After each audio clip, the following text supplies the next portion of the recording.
Мужчина по имени Алексей служил в армии много лет и прошел через множество испытаний. Но самой суровой проверкой для него стала война в Чечне.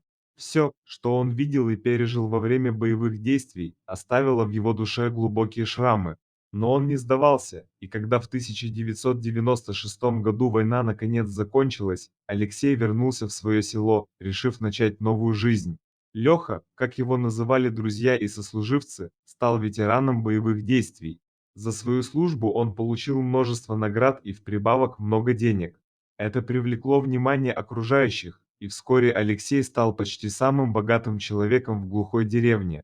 Его дом стал символом успеха и процветания, а его просторные земельные участки были образцом роскоши для местных жителей. У Алексея был верный друг, Алабай по кличке Шторм. Этот пес был его верным спутником на протяжении многих лет, как в военное время, так и в мирное. Шторм был не только преданным и храбрым, но и невероятно умным. Он всегда чувствовал настроение Алексея и был готов броситься на помощь в любую минуту. Однажды вечером, когда Алексей сидел на веранде своего дома, он почувствовал странную тревогу. Что-то сказывалось на его инстинкте, и он понял, что что-то необычное происходит. Внезапно, из-за зарослей кустарника, во двор вошла группа мужчин. Узнав бандитскую братву, Алексей понял, что его жизнь в опасности.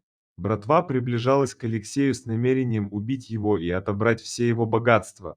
Страх охватил сердце ветерана, но он не собирался сдаваться без борьбы. Но в момент, когда его уже поставили на колени, внезапно раздался лай. Это был Шторм, который, будучи невидимым, скрылся в кустарнике. Храбрый пес решил защитить своего хозяина, несмотря на опасность, он не смог стерпеть, что кто-то собирается причинить вред Алексею. Шторм набросился на бандитов, покусал их и сумел отвлечь их внимание. Этот момент хватило Алексею, чтобы воспользоваться своими военными навыками и защититься. Бой был жестоким и кровавым, но Алексей смог одолеть всех нападавших.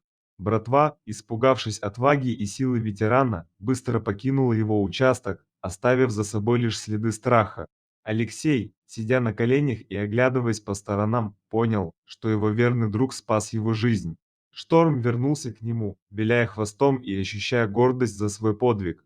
Алексей обнял пса, сильно трепещущего от волнения, и понял, что без него он был бы погибшим. С тех пор Алексей и Шторм стали еще более неразлучными. Они продолжали жить в своем доме, но теперь они были еще более осторожны и бдительны.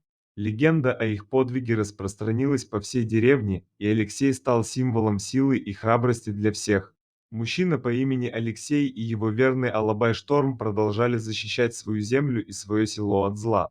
Они стали символами надежды и выносливости, их история вдохновляла людей на преодоление трудностей и несение справедливости. История Алексея и Шторма стала легендой, которую рассказывали от поколения к поколению. Она навсегда останется в сердцах людей, напоминая им о силе веры, дружбе и отваге. Дорогие друзья, если вам понравилось видео, поставьте лайк, а также подписывайтесь на канал, где найдете еще много интересного.